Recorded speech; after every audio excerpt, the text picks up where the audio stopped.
3, 2, 1. Hey there, you beautiful badass. Welcome to the Carrie Croft Show. I'm your host, Carrie Croft, delivering you stories that get you pumped up and feeling like the unstoppable savage that you are. So grab your coffee, put on your game face, and let's do this thing, baby. 3, 2, 1. Ready to elevate your self-care game? Boss Gal Beauty Bar is a modern med spa offering everything from cosmetic injectables, lasers and microneedling, to medical-grade facials and skincare. Conveniently located in Clintonville, Grandview, Powell, and Easton, making self-care a priority has never been easier. Use code CROFT for $25 off your first visit. Summer's coming in hot, but is your skin summer ready? Fine lines, sun damage, melasma. If these are cramping your vibe, the Moxie Laser at Donaldson will leave you glowing. Nervous about lasering your face? I tried Moxie and it was quick and gentle, perfect for first-timers and all skin types. And my results? 10 out of 10. And if you're a first-timer at Donaldson, mention the Carrie Croft Show for $100 off your Moxie treatment. Don't say I've never done anything for you. Jennifer Bullock. Hi. Welcome to the Carrie Croft Show. I'm so excited to be here. You know, this is about a year late. Yeah. It's a year late. Yeah. And that's on me. It's all good. But we're here now. We're here now. We're here That's what together. matters. Yeah.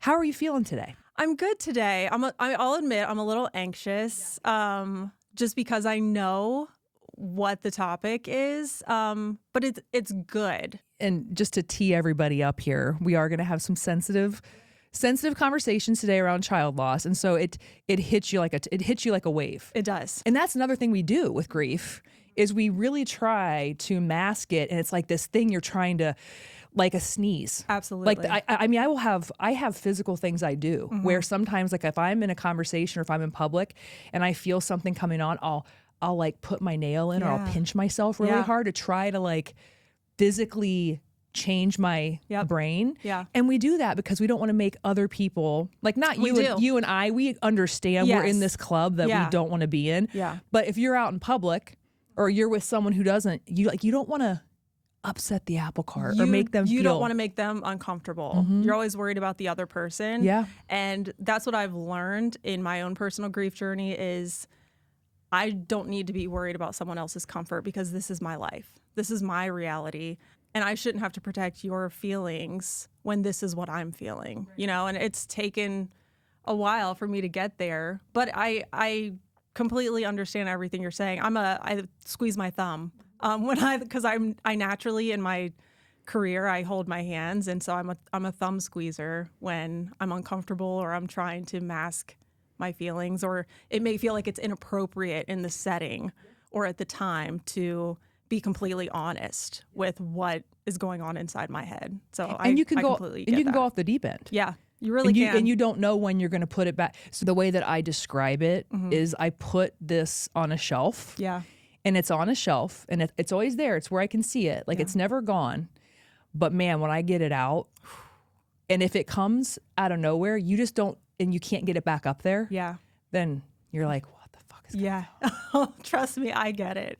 So I'm doing an infertility series, and it also includes child loss, but it's going to be a lot around family building and the ways people build their families and just the things that happen when you are building a family. And so I figured, you know, this would be a really great way to kind of kick that off, is to have you and I kind of lock eyes and share our experience, not just as kind of a therapeutic moment between two moms, Absolutely. but for that person at home that's like in it, that's in that dark tunnel, whether it's a couple of days out, weeks out, year. I mean, it never goes away. Never goes away.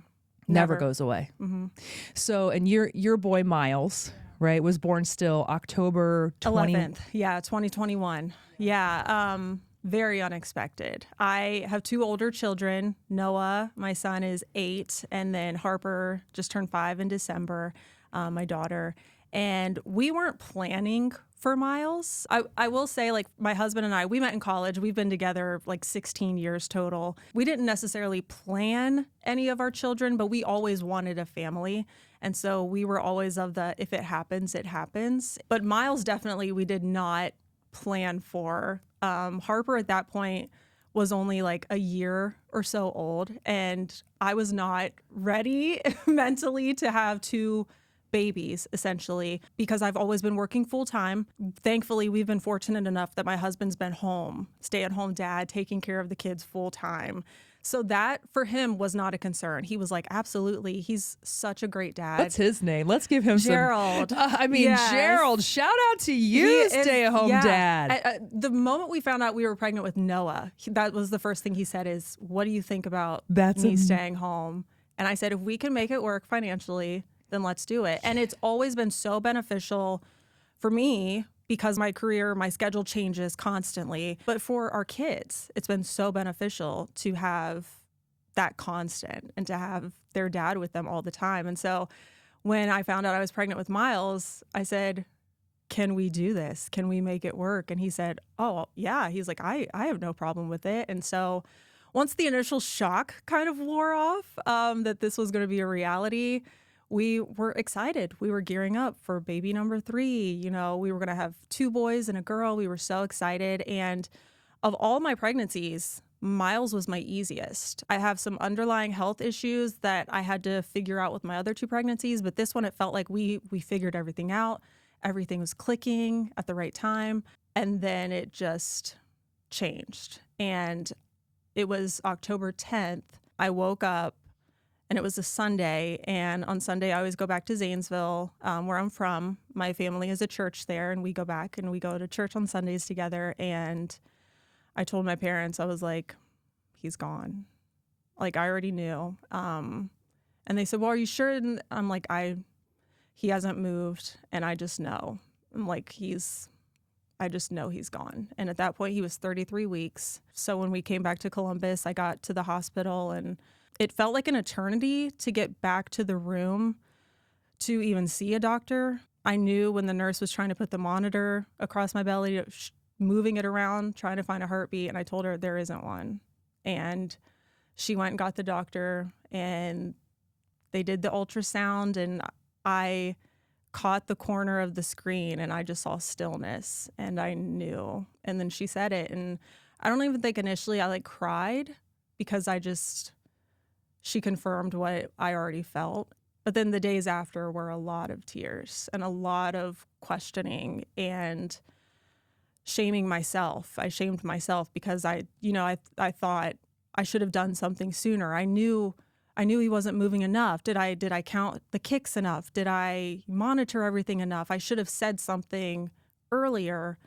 I spent a lot of time as a person who's very deeply rooted in her faith. I questioned a lot, and I was really angry with God, why this could happen to me. Like, I've heard it happens to other people, but why? Why my son? Why after all these months of carrying him and there were no indications that anything was wrong? Why is this happening? How do I explain to my then 4-year-old and my barely 2-year-old that their brother's not coming home? And in the midst of all that, it's 2021, we're in COVID. So they couldn't even come to the hospital. They never met their brother and they never saw him. While I'm trying to figure out how to answer all of those questions, I'm just living under this dark cloud of all the what ifs and the nevers. I'll never get to see the color of his eyes. I'll never get to hear his laugh. I'll never feel him grab my finger. I'll never get to know what he could have been. And so,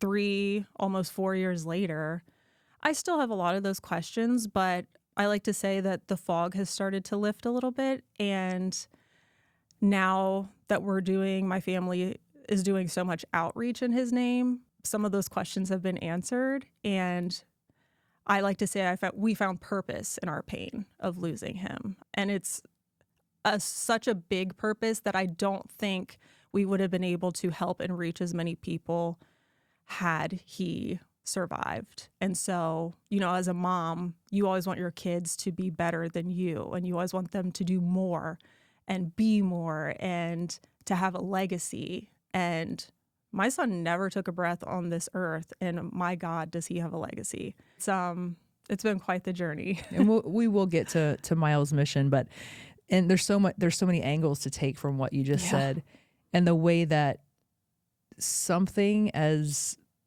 earth-shatteringly traumatic as what you've been through, the ripple effects it has everywhere. Yeah. And so what struck me first with what you said is that, you know, how do I tell my then 4-year-old child? And I have the same situation with my son Dane, and he doesn't even know about the other 2 girls. He only knows about Jade, because Jade lived in the NICU for 16 days.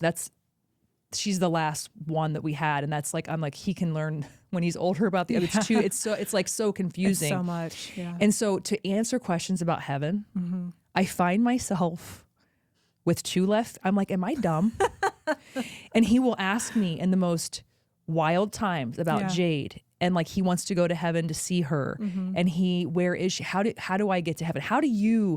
Do you still get those questions? Absolutely. Yeah. My son's 8 now, and they still, I think at the moment too, I didn't realize how much this loss affected them and how it still does. Even, you know, last night, my daughter Harper said, I wish I could just kiss Miles. And it came out of nowhere. We were doing nothing related to Miles. I think we were watching Frozen or something like that. And she just blurted it out. At the most random times, they will bring him up. And so I didn't realize how much they're still feeling that, even though I wasn't sure they really understood. Kids understand things in their own ways, and they kind of piece things together in their own way. And I think a lot of that has to do with their own innocence, and how they view the world. And even as somebody who, you know, like I've said, my faith is my guiding light. There were a lot of questions I didn't know how to answer. Even my parents, who are like my go-to, they didn't know how to answer always. You try to be as delicate as you can, but you also want to be honest with them. And, you know, well, if Miles is in heaven, why can't we go? Well, it's not time. It's not time yet. Like, you have so much more to do on this earth. Well, didn't he have anything to do? Yeah, but he's doing it in his own way. I think you just kind of, when the time comes, you know what is right for your family, for your child, and then you just hope and pray for the best. That it makes sense in some way to them. It really does, though, make you're like, in your head, you're like, okay, how the fuck do I answer that? Because like Dane will think, we talk about the continents. Yeah. And he, in his mind, he just thinks like heaven's just like next to Antarctica. He's like, well, you said we could go to Africa. Yeah. Why can't we go to heaven? Like, why isn't it on the, you know, it's the craziest, most, and like, depending on how he says it and when he says it, it's just the most heart-wrenching thing, because you can't really help them understand. You can. And, you know, like my kids, well, they think heaven's in the sky or above the sky. Well, can't we just get on an airplane and see? And it's like, no, it's not. It's not that simple. It's not that simple. And I try to just tell them, one day when you're a little bit older, we'll talk a little bit more about it, and it'll make hopefully a little more sense. Just stay a child. It's too complicated out here. Just in this stay innocent. Adulting is too complicated. Oh my kid. gosh, we haven't figured it out. So yeah, you just try to do your best, and thankfully they're kids, so their attention spans like this, and they're on to the next thing. So something else that strikes me, and I know what this feels like, you know, when you know your baby is no longer has a heartbeat, you still have to deliver. Yeah. And you opted for a C-section. I did. Yeah. And, you know, thank God not a lot of people understand that, but just going back into that space where you now have to have this surgery. Yeah. That's going to be a climb physically to get back from. And you know, going in there is not going to be this joyous. Did you just black out? I mean, do you have a memory? Like, I'm sure you remember, but was it just kind of like Jesus take the wheel and you kind of remember a little bit, or how did that? So I do actually. It's funny you say Jesus take the wheel, because I think that choosing to have a C-section was the best decision ultimately. My other 2 pregnancies, I had C-sections because of some complications. So I at least knew what to expect, but I knew just, you know, the fact that Miles was no longer living, for me personally, I could not labor through that. That might be right for some people, and that's totally okay. You have to make your own choice. But for me, it was like, I can't go through this long, laborious process. So I did opt for the C-section, having known previously what the recovery was going to be like, and C-sections are no joke. I still have weird random phantom pains because of that. I wish I could have blacked out a little bit more, but even to this day, I remember so much of that entire experience. And, you know, being on the table, everything's happening, and the doctor says he's beautiful, but you hear silence. That's what really just like broke my heart in that moment. And then like I said, that Jesus take the wheel, I found out that the placenta was completely attached to my uterus, grew through my uterus. And so the doctor said, I can't remove this safely. Otherwise, if I try to leave your uterus, you're going to bleed to death. And part of me said, okay, like, just let me die. I don't know how to explain to my kids and my family and everybody I know. I'm in this very public position. Everybody who's followed me knows that I'm pregnant and expecting, and I have to tell thousands of people I've never met that I'm not bringing another baby home. Like, yeah, I would rather die, honestly. But my husband was in the operating room, and I looked at him, and he said, we have a beautiful family, and if we're meant to have more kids, it'll happen, whether it's surrogacy or adoption, whatever that may be, or if this is what we are as a unit. He said, this is enough, and this is okay. And he said, but I can't lose my son and my wife. He said, I cannot do that. And so I opted to have a total hysterectomy. Not to say that I don't know if we ever would have tried again, but that I was also grieving that loss, that I lost my son, and I lost the chance to ever again grow our family naturally, at least.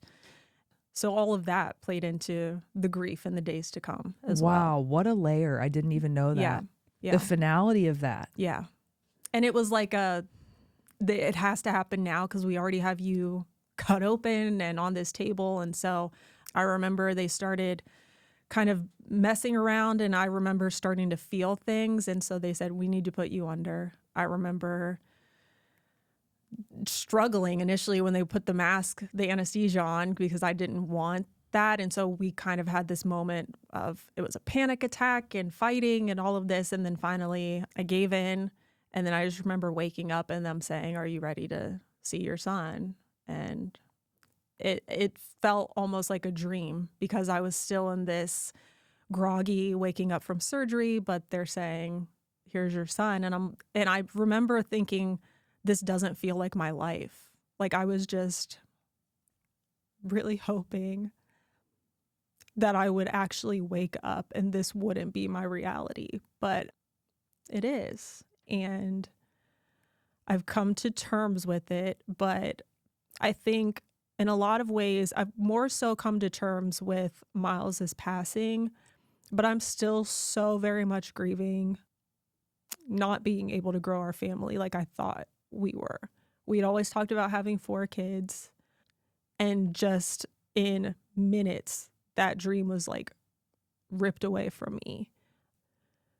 It's really hard being at the stage I am now, where so many close friends are expecting, and I'm happy for them, and I'm so thrilled that they get to have that experience, but it hurts as well.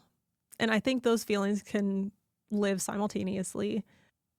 So that I think I'm still very much working on healing from.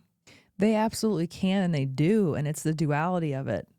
And I think that's an important message for all the people who are out there smiling and really trying hard to push down the realities of hopes dashed, dreams lost, you know, the weight, the way it takes over your whole entire life. Yeah. It's okay. You're not a bad person because you're having bad feelings. Yeah. You are a good person going through a really, really hard time. Yeah. And so you can be happy for other people, and you can still grieve for yourself. And guess what else you can do? You can talk about that. Absolutely. I think, you know, looking back on it, It is this like all of a sudden you're shipped off into this, and I'm talking like, let's talk about just infertility for a minute. You're shipped off to this island, this land of misfit toys where you're over here and waiting. And until you can come back to the other side and have the baby shower and have the happily ever after, you have to stay over there and just, pretend. Yeah. You don't, because guess what? So many people are going through that type of thing that if we just are honest with each other about it, like, hey, listen, I'm having a really bad day because I'm really sad that X, Y, and Z, but I'm still so happy for you. You're my best friend. That can be, that can live together. Yeah, and it absolutely should. And it should. I remember, seeing this post on social media, and it said, just because someone carries it well doesn't mean it isn't heavy. And I think that is so true. How many of us are just shouldering these burdens of our own thoughts and feelings and dashed dreams and lost hopes, but putting a smile on for everyone else around us. And we talked about that in the beginning of making sure that other people don't feel uncomfortable. But that's why I think conversations like this are so important, because we don't know how many people are really feeling the same way that we're feeling. This is a topic that for so long people have not talked about. And you never really truly know what someone is holding. You really don't. And I've learned that as I've shared publicly, how many people who I worked beside for years, I had no idea the losses that they had experienced, because why they just didn't want to talk about it. We had no reason to talk about it.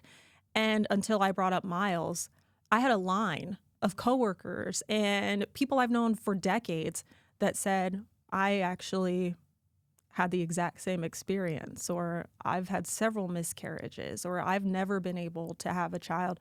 I never would have known. No. And I love a lot of things about opening up these conversations, but it's that you are carrying something inside and stuffing something down. Damn, wouldn't it feel good? Yeah. Just to get it out. And if somebody if that makes someone else uncomfortable, that's not the person. That's not the person. There are people out there who want to hear about your miscarriage or your Absolutely. children or your hopes and dreams and the losses. People want to hear about it. So this infertility series that I'm doing, I will tell you something. So I wrote 2 posts, 2 little posts. It brought me to tears, the responses. I mean, they were the women writing to me. It wasn't just like a, hey, I'd love to. It was almost like they were like shouting from their keyboard paragraphs. And then at the end, this is so important. Thank you for talking about this. So yeah, talk about it. Talk about the things you have happening, the losses, the trauma. This stuff affects your mental health. You wake up and you're holding Miles and you're in this surreal moment that you would do anything, although peaceful. I can only speak for myself. There is morbidity to it. There's something very, obviously very unnatural, but there's something you feel close to God. Yeah, absolutely. Just I remember every sound. Mm-hmm. Tissue. Listen, nobody loves laundry day. But thanks to the Fluff, laundry is officially off your to-do list. Just schedule your pickup on the Fluff app, toss your dirty clothes in any bag you've got, and leave it on your front porch. The Fluff handles the rest, returning your laundry fresh, folded, and in our reusable vinyl bag in just 24 to 48 hours. Flat rate pricing means you stuff the bag full, and yes, pickup and delivery are totally free in Central Ohio. Use promo code CARRY for 20% off your first order. P.S. Ask about our monthly subscription to keep life simple and your laundry done. Hey, Maria Milligan here with RE/MAX Premier Choice. Being a realtor here means being part of a community. I'm more than just a business card. I'm someone you'll see around town. I build trust with my clients because I care about this community and the people in it. Ready to take that next step? Let's do it together. Text me at 614-314-1355. Who says you need a special occasion to feel like a celeb? I mean, stress is real. Life is busy. And your scalp? Yeah, it deserves some love too. That's where Headspace by Mia Santiago comes in. Treat yourself or someone who deserves it to a luxurious scalp treatment and a killer blowout or cut, because nothing says main character energy, honey, like a fresh style from celebrity stylist Mia and her team. And because we love a good deal, mention the Carrie Croft Show and get 20% off your service or any gift card for somebody in your life that you love. Headspace by Mia Santiago, because great hair days shouldn't be rare. It's all good. This is, like we said, it's therapy, but it's also our realities. And sometimes I think that we are overly brave and courageous and always holding it together and having discussions like this. There are so many times where I've either been invited to speak or I ended up just having a conversation with somebody just out and about at Kroger, like because they've seen my story, they know who I am, and they just want to share their own experience. And I'm able to, I don't know if it's the grace of God, I don't know if it's just how I'm feeling in that moment, I'm able to hold it together really well. And then the minute I get home, it's just like, Yeah.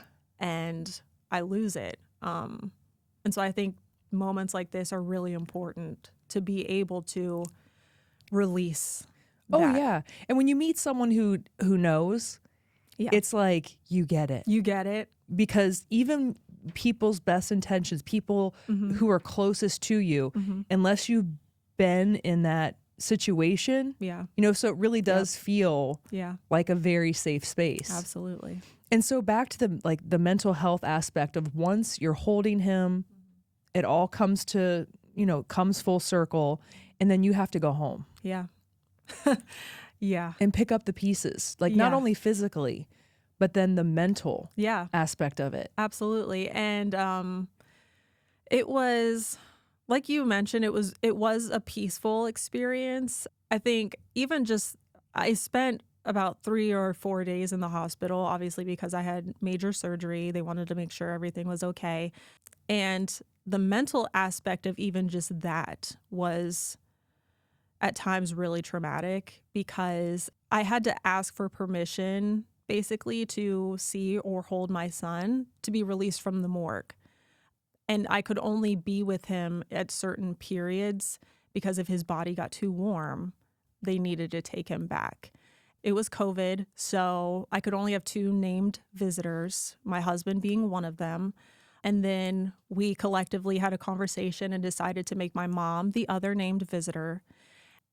Thankfully, because my dad is my pastor, he could come in as clergy. So my dad and my mom were able to come in, see him and hold him. And I'm glad at least they got that experience. My family's very close, very close. They were able to hold him. And even my mom, she's like all of our kids call her Nana. My sister has 2 little boys and she's just the best mother. I mean, when I tell you angel on earth, that's not even doing her justice. She is literal perfection. And I remember, was sitting in the corner and she was holding him and she was like rocking. And in the moment, I remember thinking how beautiful that was, that even though he couldn't feel it, for her, it was really healing. And she was doing what felt natural to her as a grandmother. Then, he would have to be carted back to the morgue for a little while. And then that final goodbye was really hard. My husband and I just held him for a little while longer and we kissed him and gave him to the nurse. And leaving the hospital empty-handed is an experience I don't wish on anybody. And at that point, I still couldn't really walk very well. And so to be wheeled out and to just get in the car, and that was kind of it. And I remember when we got back home, my sister had my 2 oldest, just to give us time to get adjusted and in the house. And it was just so quiet. And I hated how quiet it was. And so my husband said, well, how about you get in the shower, you take a shower. And so I did that and I locked up in the shower. I had to call for him, and he had to pick me up and carry me out of the shower because I physically could not move.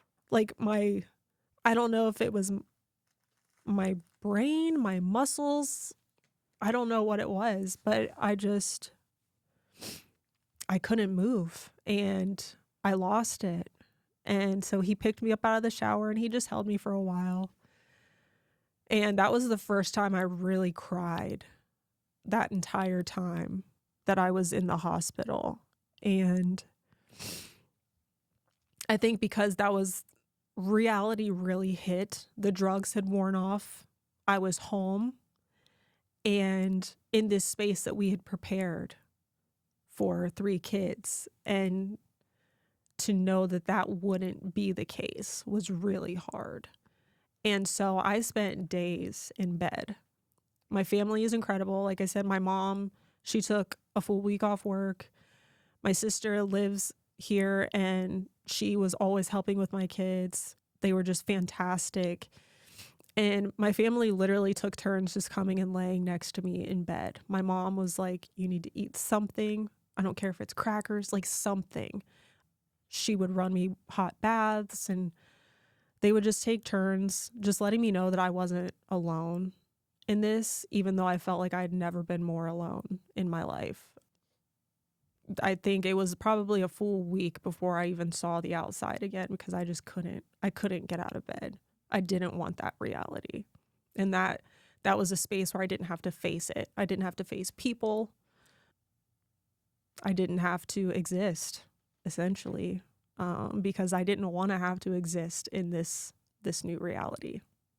And so the mental aspect of it, there are still a lot of things that I'm trying to figure out mentally. I'm much better than I was in those early days, but it's a journey. And I think they call it a journey for a reason because you're still trying to navigate any new feelings or thoughts that arise. Yeah. I mean, I think it's a forever thing that you sort of manage and sort of examine. Yeah. And kind of changes over time. Yeah.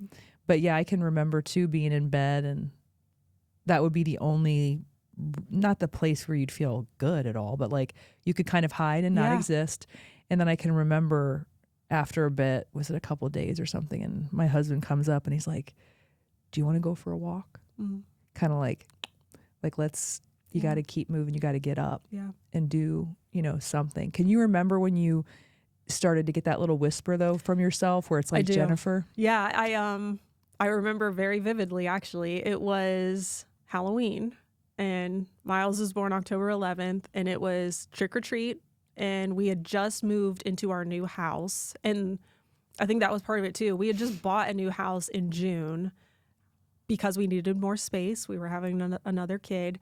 And so we were in this new neighborhood. And it was the first year that we were able to like trick or treat in this neighborhood. And so my kids had their costumes and all of that. So that was the first real outing that I remember taking part in because it reminded me and it prompted me, you have these 2 children. Yes, you lost Miles, but you still have to be a mother to these 2 children. They need you. And I remember my mom and my dad and my family all telling me that you're always going to be a mother to Miles. Like if it's something or someone that takes up space in your mind, then they existed and they are real. And you are his mother. But you're also mom to Noah and mom to Harper, and they need you just as much, if not more now.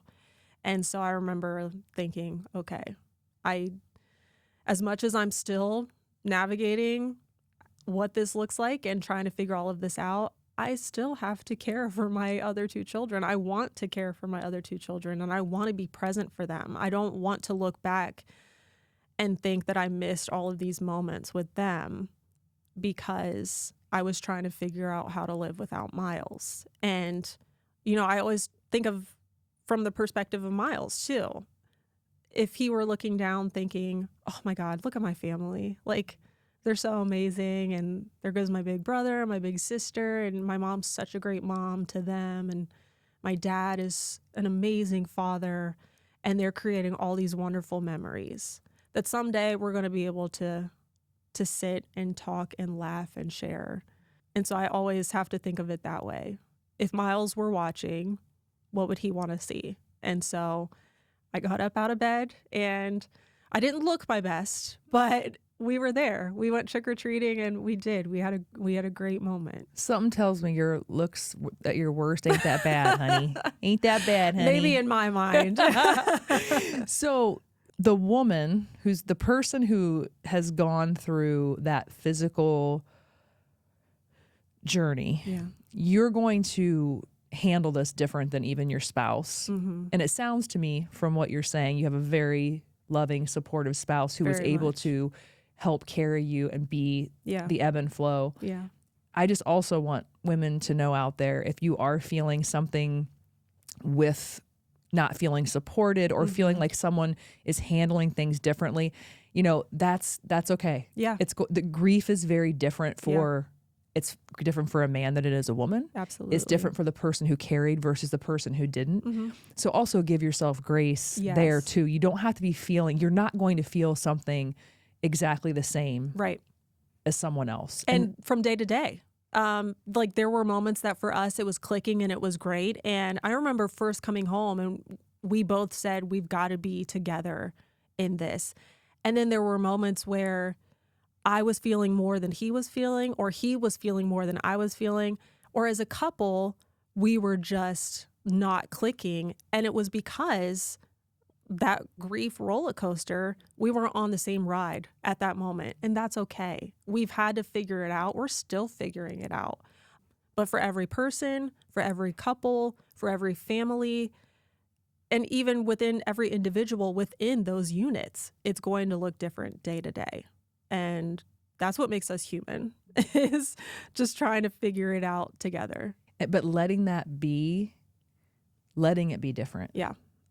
I think is a powerful, it's a superpower. Absolutely. So if something brings you comfort, remembering Miles, but it triggers your husband, or, you know, somebody may want to put balloons off. That's what I love to do for Jade and Angel and Hope by the river. It's just a thing, you know, if that's a triggering moment for someone else, allow it to be. Some people can go through photos and just want to, some people, like if I see a photo, it will just put me over the edge. So I do think with grief, giving grace and allowing for to understand the way you grieve ain't the way the other person, and it's okay. It's okay. There's nothing wrong with that. We put too many expectations, I think, on the spouse. Because they're our spouse. But they're just another human being going through what they're going through. And for a lot of us, it's the first time, or it looks different than it did. It's all different. And our expectation should be to have no expectations, because we just are trying to figure this out. Amen to that. That's actually, we need to use that for everything in life. Have no expectations. You're going to have a lot of peace, honey. Exactly. So when did Miles' mission, when was that the aha moment? Like, we need to do this on behalf of Miles. So we actually, my family, I mentioned my parents and my sister and her husband and kids, we're all very close. And we were coming up on Miles's first birthday. I knew I wanted to do something. I just didn't know what, but I knew I didn't want to be in town. I knew I didn't want to be at work or around too many people, because I just needed an escape. And so we booked a trip, and as an extended family, we went to Florida.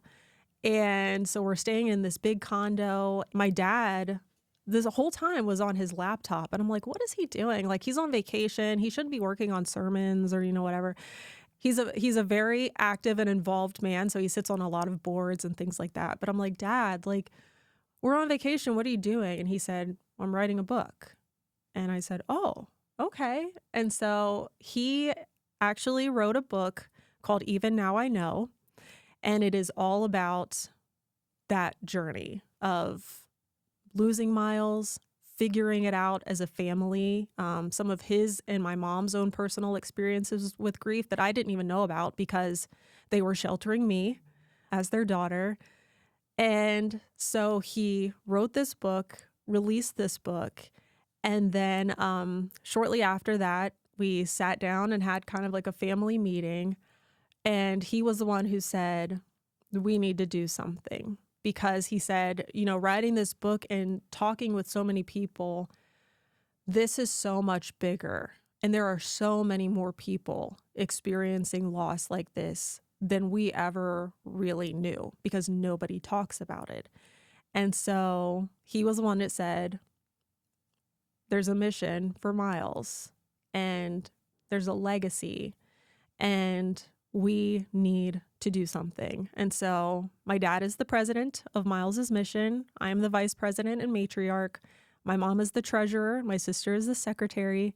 And we are an established nonprofit that just works to raise awareness, but also to provide support for people who are just figuring this out at any stage, whether it was a miscarriage, a stillbirth, an infant loss, decades ago. It doesn't matter. If you're experiencing grief, we want to help you.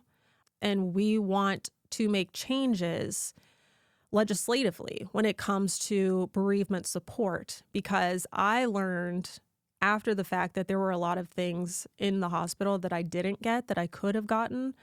And I don't want anybody else who's experiencing this to feel less than, or to feel like their loss is overlooked, or that it doesn't matter enough. And so that's what we've been working since 2023 to do. That's amazing. Thank you. It's really amazing. Thank you. And I love your sweatshirt. Yeah, so this is our logo. My coworker, actually, Rob, is an incredible graphic artist and created the logo for us. And this is Miles's hand. We got some photos taken before we left the hospital. And there was this one photo where he was holding this heart-shaped pillow, and you just saw his little fingers. And so...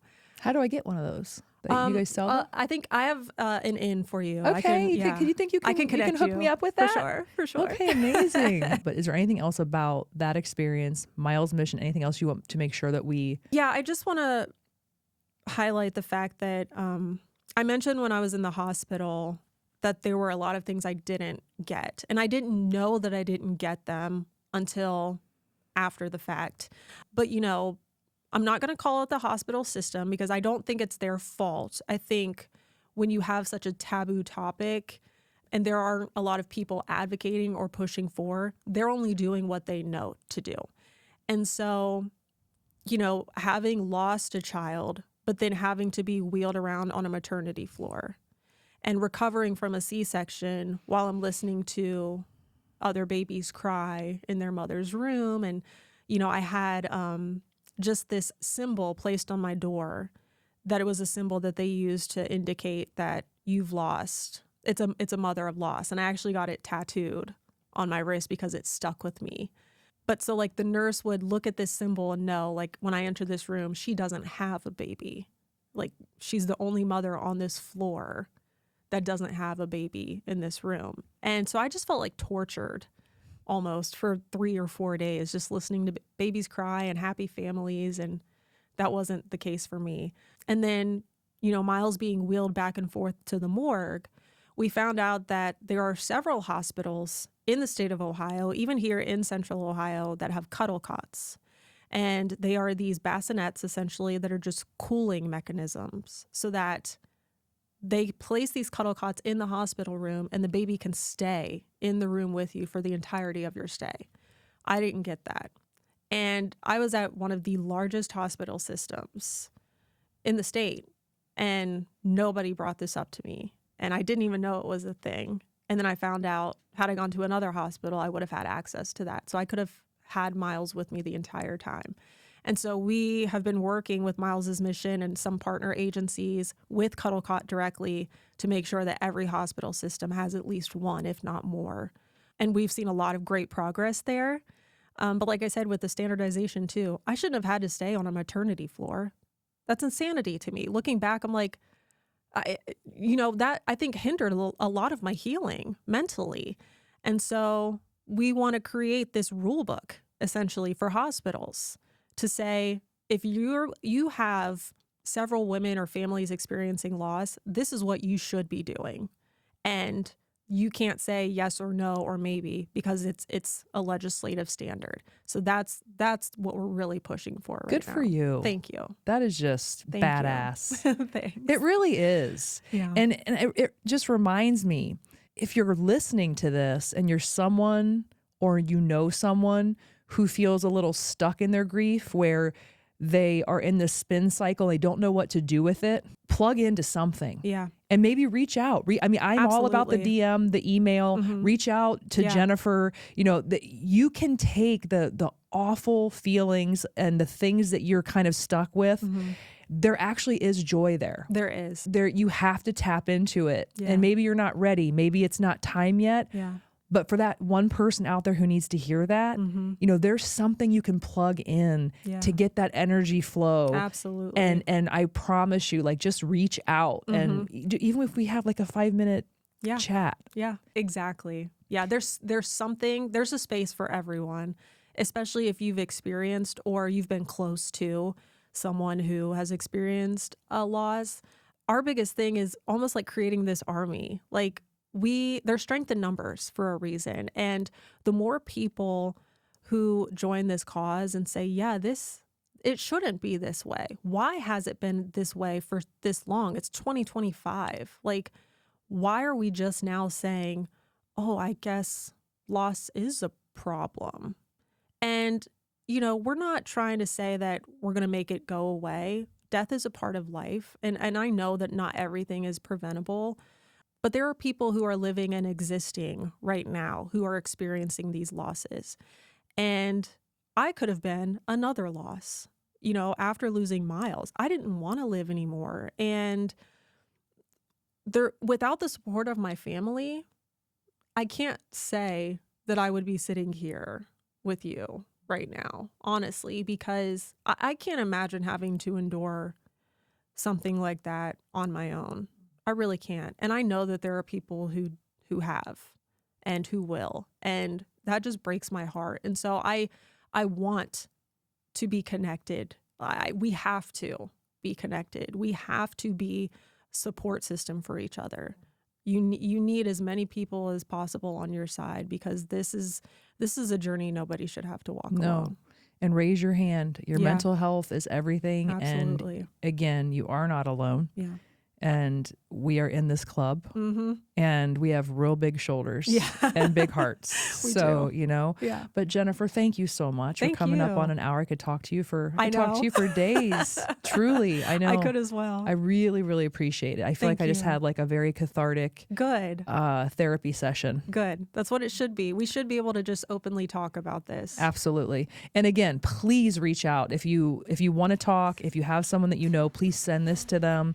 Carrie@thecarriecroftshow.com. Send me a DM. You can send Jennifer a DM. Yeah. We are here, and I know we can add some value, right? Yes, absolutely. And if you're still out there following your girl, follow me on YouTube, Spotify, Apple, or wherever you get your podcasts. And until next time, keep moving, baby. 3,